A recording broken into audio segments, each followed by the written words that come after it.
ରାତି ବହୁତ ଗଭୀର ଥିଲା। ମୁଁ ବାରଣ୍ଡାରେ ଶୋଇଥିଲି। ମୋ ପାଖରେ କେବଳ ସେ ହିଁ ଥିଲା ଏବଂ ଘରର ବାକି ସମସ୍ତ ଲୋକ ଗାଢ଼ ନିଦରେ ଶୋଇଥିଲେ। ତାର ନିଶ୍ୱାସ ମୋ ବେକ ପାଖରେ ଗରମ ଅନୁଭବ କରାଉଥିଲା ଏବଂ ମୋ ହୃଦୟ ଜୋରରେ ଧଡ଼କିବାକୁ ଲାଗିଲା। ତାର ଆଙ୍ଗୁଠିଗୁଡ଼ିକ ମୋ ପିଠି ଉପରେ ଧୀରେ ଧୀରେ ତଳ ଆଡ଼କୁ ବଢ଼ୁଥିଲା, ଯେମିତି କୌଣସି ନରମ ଲହରୀ। ମୁଁ ଜାଣିଥିଲି ଯେ ଏସବୁ ଭୁଲ ଅଟେ, କିନ୍ତୁ ମୋ ଭିତରର ଝଡ଼ ଏହାକୁ ଅଟକାଇବାକୁ ଅନୁମତି ଦେଉନଥିଲା। ମାଉସୀ, ସେ ଧୀମା ସ୍ୱରରେ କାନ ପାଖରେ କହିଲା। ମୁଁ ଆଖି ବନ୍ଦ ରଖିଥିଲି, ଚୁପ୍ ରହିଲି।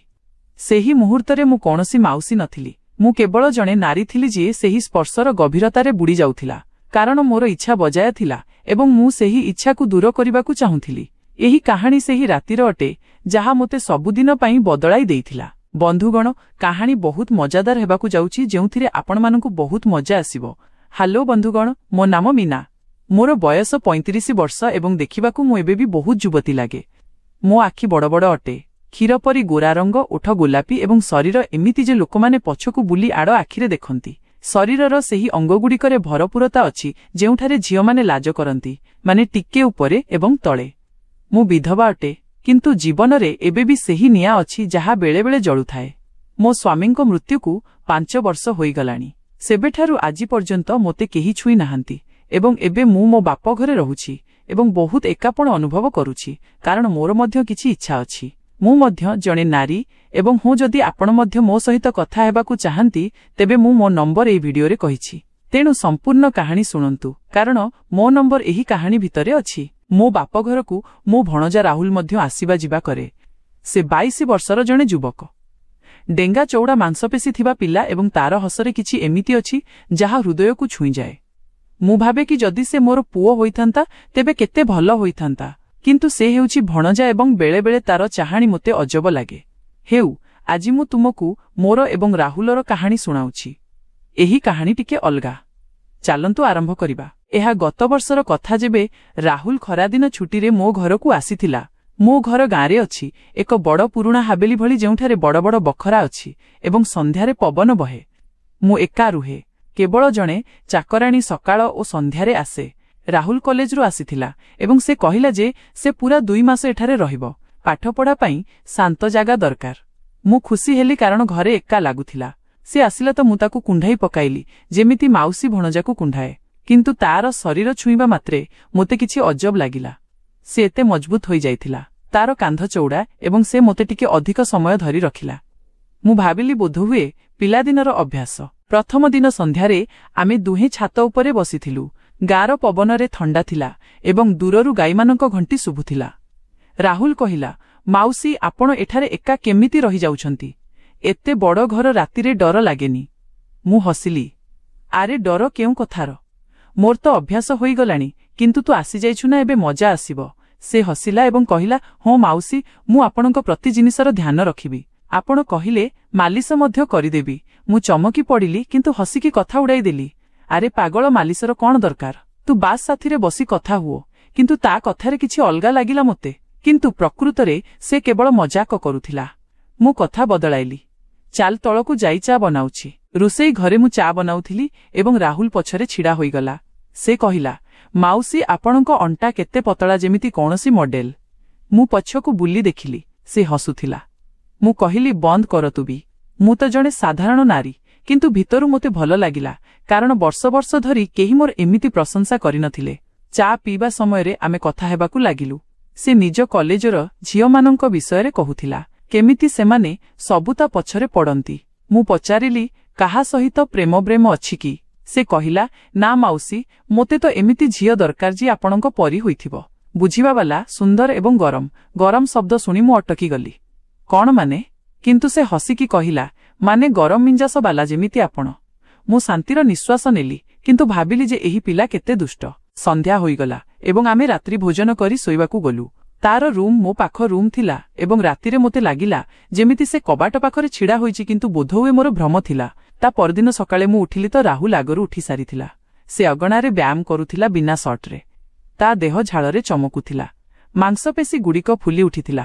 ମୁଁ ଝରକାରୁ ଦେଖୁଥିଲି ଏବଂ ଭାବୁଥିଲି ଯେ ମୋ ଭଣଜା କେତେ ବଡ଼ ହୋଇଗଲାଣି। ସେ ମୋତେ ଦେଖି କହିଲା, ମାଉସୀ ଆସନା, ସାଥିରେ ଯୋଗ କର, ମୁଁ ଶିଖାଇବି। ମୁଁ ମନା କଲି, କିନ୍ତୁ ସେ ଜିଦ୍ କରିବାକୁ ଲାଗିଲା। ଶେଷରେ ମୁଁ ତଳକୁ ଗଲି ଏବଂ ଆମେ ସାଥିରେ ଯୋଗ କରିବାକୁ ଲାଗିଲୁ। ସେ ମୋ ପାଖକୁ ଆସି ମୋର ପୋଜିସନ୍ ଠିକ୍ କରୁଥିଲା। ତା ହାତ ମୋ ଅଣ୍ଟାରେ ଲାଗିଲା। ଏମିତି ସିଧା ରଖି ନହେଲେ ଦରଜ ହୋଇଯିବ। ତାର ସ୍ପର୍ଶ ଗରମ ଥିଲା ଏବଂ ମୁଁ ଭାବିଲି ଯେ ଏହା ତ କେବଳ ସାହାଯ୍ୟ। ଯୋଗ ପରେ ଆମେ ଜଳଖିଆ ଖାଇବାକୁ ବସିଲୁ। ସେ କହିଲା, ମାଉସୀ ଆପଣଙ୍କ ଚମଡ଼ା କେତେ ନରମ, ଯେମିତି ମଖମଲ। ମୁଁ ଲାଜେଇଗଲି କିନ୍ତୁ କହିଲି, ବନ୍ଦ କର, ତୁ ମୋତେ ହଇରାଣ କର ନାହିଁ। ଦିନ ବିତିବାକୁ ଲାଗିଲା ଏବଂ ଆମର ଦିନଚର୍ଯ୍ୟା ଏମିତି ହୋଇଗଲା ଯେ ସବୁବେଳେ ସାଥିରେ ରହୁଥିଲୁ। ସକାଳେ ଯୋଗ, ପୁଣି ମୁଁ ଖାଇବା ବନାଉଥିଲି ଏବଂ ସେ ସାହାଯ୍ୟ କରୁଥିଲା। ରୋଷେଇ ଘରେ ସେ ମୋ ପାଖକୁ ଚାଲି ଆସୁଥିଲା। ବେଳେବେଳେ ଅଟା ଚକଟିବା ବେଳେ ତା ହାତ ମୋ ହାତ ସହିତ ବାଜି ଯାଉଥିଲା। ସେ କହୁଥିଲା, ମାଉସୀ ଆପଣଙ୍କ ଆଙ୍ଗୁଠି କେତେ ନରମ। ମୁଁ ହସୁଥିଲି କିନ୍ତୁ ଭିତରେ କିଛି ହଲଚଲ ହେଉଥିଲା। ଦିନେ ଆମେ ଘର ସଫା କରୁଥିଲୁ। ପୁରୁଣା ଘରୁ ଜିନିଷ ଉଠାଉଥିଲୁ ଏବଂ ହଠାତ୍ ଏକ ପୁରୁଣା ବହି ପଡ଼ିଲା। ସେ କହିଲା, ମାଉସୀ ଏଇଟା କ'ଣ? ଲାଗୁଛି କୌଣସି ପୁରୁଣା ଡାଏରୀ। ମୁଁ ଦେଖିଲି ସେଇଟା ମୋ ବାହାଘର ସମୟର ଡାଏରୀ ଥିଲା, ଯେଉଁଥିରେ କିଛି ରୋମାଣ୍ଟିକ୍ କଥା ଲେଖାଥିଲା। ରାହୁଲ ପଢ଼ିବା ଆରମ୍ଭ କଲା। ସେ ରାତି କେତେ ଗରମ ଥିଲା। ମୁଁ ଝାମ୍ପି ନେଲି, ଆରେ ଏଇଟା ପଢ଼ିନାହିଁ। ସେ ହସିଲା, କାହିଁକି ମାଉସୀ, ଆପଣ ମଧ୍ୟ କେବେ ଯବାନ ଥିଲେ ନା? ମୁଁ କହିଲି, ହଁ, କିନ୍ତୁ ଏବେ ସେ କଥା ପୁରୁଣା। କିନ୍ତୁ ତା ମୁହଁରେ ସେହି ହସ ଥିଲା, ଯେମିତି ସେ କିଛି ଭାବୁଥିଲା। ଆମେ ସଫା କରିବା ଜାରି ରଖିଲୁ ଏବଂ ସେ ମୋ ପାଖକୁ ଆସି କହିଲା, ମାଉସୀ, ଯଦି ମୁଁ ଆପଣଙ୍କ ସ୍ୱାମୀ ହୋଇଥାନ୍ତି ତେବେ କେବେ ଏକା ଛାଡ଼ି ନଥାନ୍ତି। ମୁଁ ଚମକି ପଡ଼ିଲି କିନ୍ତୁ ସେ କହିଲା, ମାନେ ସବୁବେଳେ ସାଥିରେ ରହନ୍ତି। ସନ୍ଧ୍ୟାରେ ଆମେ ଗାଁ ବୁଲିବାକୁ ବାହାରିଲୁ କିନ୍ତୁ ଚାଲିକି, କାରଣ କାର୍ ନଥିଲା। ରାସ୍ତାରେ ସେ ମୋ ହାତ ଧରି ଚାଲୁଥିଲା, ଯେମିତି ଡର ଲାଗୁଛି। ମାଉସୀ, ରାତି ହେଉଛି, କାଳେ କୌଣସି ଜନ୍ତୁ ନ ଆସିଯାଉ। ମୁଁ ହସିଲି, ଆରେ ଏଠିକି ଜନ୍ତୁ, ତୁ ଅଛୁ ନା ମୋ ସାଥିରେ। ସେ କହିଲା, ହେ, ମୁଁ ଆପଣଙ୍କୁ ରକ୍ଷା କରିବି ସବୁ ପ୍ରକାରେ, ସବୁ ପ୍ରକାରେ। ମୁଁ ଭାବିଲି ଏ ପିଲା କ'ଣ କହୁଛି, କିନ୍ତୁ ଆମେ କଥା ହେଉଥିଲୁ। ଗାଁର ଗପସପ, ତା ସାଙ୍ଗମାନଙ୍କ କଥା। ଘରକୁ ଫେରିଲୁ ତ ଥକି ଯାଇଥିଲୁ। ରାତିରେ ଖାଇବା ପରେ ସେ କହିଲା, ମାଉସୀ, ଆଜି ନିଦ ହେଉନି। ଆପଣଙ୍କ କାହାଣୀ ଶୁଣାନ୍ତୁ ନା, ନିଜ ଜୀବନର। ମୁଁ ଆରମ୍ଭ କଲି। ନିଜ ବାହାଘର କଥା କହିଲି, କେମିତି ମୋ ସ୍ୱାମୀ ମୋତେ ଭଲ ପାଉଥିଲେ। ରାହୁଲ ଶୁଣୁଥିଲା ଏବଂ କହିଲା, ମାଉସୀ, ଆପଣ ଏବେ ବି ସେମିତି ଅଛନ୍ତି। କେହି ବି ପାଗଳ ହୋଇପାରେ ଆପଣଙ୍କ ପାଇଁ। ମୁଁ କହିଲି, ହେଲା, ଏବେ ଶୋଇପଡ଼। କିଛି ଦିନ ଏମିତି ବିତିଲା। ଏକ ମଧ୍ୟାହ୍ନରେ ଆମେ ଘର ପଛ ବଗିଚାରେ ଥିଲୁ। ମୁଁ ଫୁଲ ତୋଳୁଥିଲି ଏବଂ ରାହୁଲ ପାଣି ଦେଉଥିଲା। ହଠାତ୍ ପାଣି ପାଇପ୍ ଚାଲୁ ହୋଇଗଲା ଏବଂ ଆମେ ଦୁହେଁ ଭିଜିଗଲୁ। କିନ୍ତୁ ଏହା କୌଣସି ଦୁର୍ଘଟଣା ନଥିଲା, କାରଣ ପାଣି ମୁଁ ନିଜେ ଚାଲୁ କରିଥିଲି ମଜାରେ। ସେ ହସିଲା, ମାଉସୀ, ଆପଣ ତ ମୋତେ ଭିଜାଇ ଦେଲେ। ଏବେ ମୁଁ ଆପଣଙ୍କୁ ଭିଜାଇବି। ମୁଁ ଦୌଡ଼ିଲି, କିନ୍ତୁ ସେ ପଛେ ପଛେ ଆସିଲା ଏବଂ ପାଣିର ବୁନ୍ଦା ମୋ ଉପରେ ପକାଇଲା। ଆମେ ଦୁହେଁ ହସି ହସି ଭିଜିଗଲୁ। ତାପରେ ଆମେ ଘରକୁ ଆସିଲୁ ଏବଂ କପଡ଼ା ବଦଳାଇବାକୁ ଲାଗିଲୁ। ତା ରୁମ୍ ଖୋଲା ଥିଲା ଏବଂ ମୁଁ ଭୁଲରେ ଦେଖିନେଲି ସେ ତଉଲିଆରେ ଥିଲା। ତାର ଶରୀର। ଉଫ୍, ମୁଁ ନଜର ହଟାଇ ନେଲି।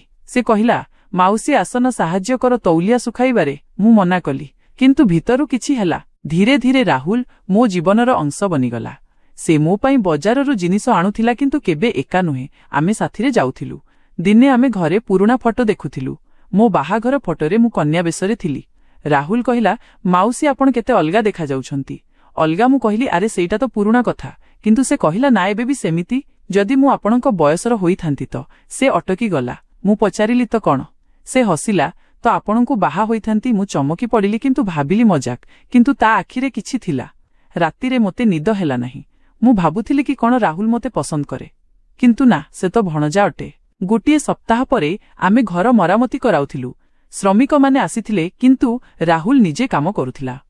କାନ୍ଥରେ ପେଣ୍ଟ କରୁଥିଲା। ମୁଁ ଚା ନେଇକି ଗଲି ଏବଂ ସେ ସିଡ଼ି ଉପରେ ଛିଡ଼ା ହୋଇଥିଲା। ହଠାତ୍ ସିଡ଼ି ହଲିଲା ଏବଂ ସେ ପଡ଼ିବାକୁ ଲାଗିଲା। ମୁଁ ତାକୁ ଧରିଲି। ତା ଦେହ ସହିତ ମୋ ଦେହ ଲାଗିଗଲା। ମାଉସୀ, ଧନ୍ୟବାଦ, ନହେଲେ ପଡ଼ିଯାଇଥାନ୍ତି। ତାର ନିଶ୍ୱାସ ମୋ ମୁହଁରେ ବାଜିଲା। ମୁଁ କହିଲି, ସାବଧାନ ରୁହ। କିନ୍ତୁ ସେ କହିଲା, ଆପଣଙ୍କ ସାଥିରେ ଥିଲେ କିଛି ହେବନି। ଆମେ ହସିଲୁ କିନ୍ତୁ ସେ ମୁହୂର୍ତ୍ତ ଅଜବ ଥିଲା। ସନ୍ଧ୍ୟାରେ ସେ କହିଲା, ମାଉସୀ, ଆଜି ରାତିରେ ଆପଣ ମୋ ରୁମ୍ରେ ଶୁଅନ୍ତୁ ନା। ମୋତେ ଡର ଲାଗୁଛି। ଡର? 22 ବର୍ଷର ପୁଅକୁ।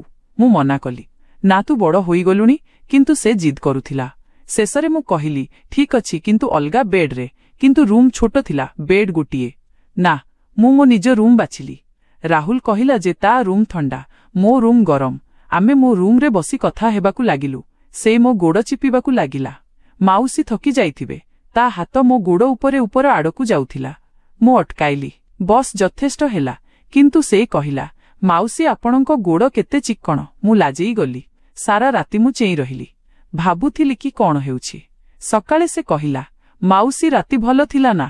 ମୁଁ ହଁ କହିଲି, କିନ୍ତୁ ଭିତରୁ ଦ୍ୱନ୍ଦ୍ୱରେ ଥିଲି। दिन बीतिबाकु लागिला एवं राहुल मोर आहुरी पाखकु आसिबाकु लागिला। से मो पाई खाइबा बनाउथिला एवं कहुथिला, माउसी एइटा खाओ, एइटा तुम बॉडी पाई भल। बॉडी मु भाबुथिली एमिति काहींकी कहुछि। दिने आमे घरे गीत शुणुथिलु, पुरुणा गीत कजरा मोहब्बत वाला। से कहिला, माउसी एइटा आपनकु सूट करूछि। मु नाचिबाकु कहिली मजारे एवं से मोते टाणी नेई नाचिबाकु लागिला। तार हाथ मो अंटा उपरे आमे घुरुथिलु। माउसी आपनक शरीर केते नमनीय।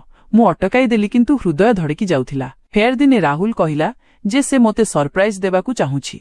से मोते घरर उपर रूमकु नेई गला, जेउठारे से एक छोट बगीचा बनाइथिला, फूल लगाइथिला। माउसी एइटा आपनक पाई। मु खुशी हेली, कुंढाई पकाइली, किंतु से मोते जोररे धरी रखिला। माउसी मु आपनकु बहुत भल पाए। भल पाए? मु अटकी गली। केमितिका भल पाइबा? से कहिला, जेमिति जणे भणजा करे किंतु टिके अधिक। मु कहिली, राहुल एहा भूल। से हसिला, अरे माउसी मजाक करूछि। प्रकृतरे मु आपनकु किछि कहिबाकु चाहुछि एवं एइठु कहानी बदली जाउछि। राहुल कहिला जे से गे अटे। ताकु पुओमानंक सहित प्रेम हुए एवं कॉलेजरे तार जणे बॉयफ्रेंड अछि। से कहिबाकु डरुथिला किंतु मो साथीरे रही साहस आसिला। से कहिला, माउसी आपण मोते एते भल पाइबा देले जे मु निजकु ग्रहण करि पारिली। से सबु प्रशंसा, से पाखकु आसीबा, से सबु एथिपाई कारण मु आपणकु निज मा परि माने एवं आपणक ठारु लुचाई पारिली नाही। मु आश्चर्य होइगली। से सबु अलगा कथा, से स्पर्श सबु जणे पिला परि थिला जे निज परिचय लुचाउथिला। मु ताकु कुंढाई पकाइली। पुओ मु सबु बेले तो साथीरे अछि। तापरे आमे साथीरे ता जीवनर योजना कलु। ताकु ता बॉयफ्रेंड सहित भेट कराइली एवं मु सेमानंकु सपोर्ट कली। गाँरे समस्तंकु कहिली नाही, किंतु परिवारकु बुझाइली। शेषरे राहुलर बाहाघर हेला नाही। राहुल मो आखिरे आखि मिसाई कहिला, माउसी मु आपणकु सेही भल पाए जहा कौनसी भणजा करे नाही। मु प्रति रातिरे भाबे जे आपण मोर होई जांतु। मु आश्चर्य होईगली। हृदयर धड़कन बंद होईगला परि लागिला। मु धीरे कहिली, राहुल एहा भूल। मु तो माउसी। से मुचुकी हसिला, किंतु से हसरे किछि अजब थिला। से मो पाखकु आसिला, मो अंटा धरिला एवं फिसफिस करी कहिला, माउसी आपण जानिछंती ना मु आपणक प्रकृत पुओ नुहे। मु चमकी पड़िली। कौन माने? राहुल एक दीर्घ निश्वास नेला एवं कहिला, माउसी 5 वर्ष तळे जेबे मो बापा मले तेबे मो मामुंक ठारु एक रहस्य सुनिथिली। से रहस्य जहा आपणक ठारु लुचा जाइथिला। मु आपणक पुओ अटे। माउसी आपणक निज रक्त। मो मुंड बुलाई देला। कौन बाजे कथा कहूछु तू? से शांत स्वररे कहिला, से राति जेबे आपण विधवा हेले मामू आपणकु सांत्वना देइथिले। सेई राति आपण दुहे मद्यपान करिथिले एवं तापरे जहा हेबार थिला ताहा हेला। मु सेही रातिर फल। मामू मोते पोष्यपुत्र भावे ग्रहण कले, किंतु प्रकृतरे मु आपणक पुओ अटे। मा मु तळे बसी पड़िली। आखिरु लुह बहिबाकु लागिला। सबु स्मृति घुरीगला। से राति जेबे मामू मोते कुंढाई पकाइथिले, से मद, से दुर्बलता, मु केबे भाबी नथिली जे सेही गोटिए भूल मोते सबुदिन पाई बदलाई देइछि। राहुल एबे से मो पुओ थिला। मो पाखरे बसी मो हाथ धरिला। मु वर्ष वर्ष धरी एही रहस्य रखिथिली, किंतु एबे मु एहाकु आउ लुचाई पारिबि नाही। मु आपणक ठारु ताहा चाहुछि जहा कौनसी पुओ मा ठारु चाहे नाही। किंतु एबे आपण मो मा एवं मु आपणक पुओ। एही संपर्क एबे आहुरी गभीर होई पारे। मु चित्कार कली, ना एहा पाप। तू मो पुओ। से हसिला एक थंडा हस।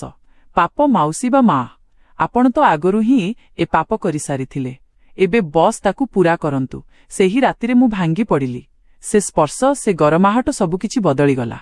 मु जानिथिली जे एहा भूल अटे, किंतु से इच्छा एबे आहुरी गभीर थिला, कारण एबे एहा केवल भणजा माउसी नथिला। एहा मा पुअर सेही संपर्क थिला जहा समाजर केबे ग्रहण करिवो नाही।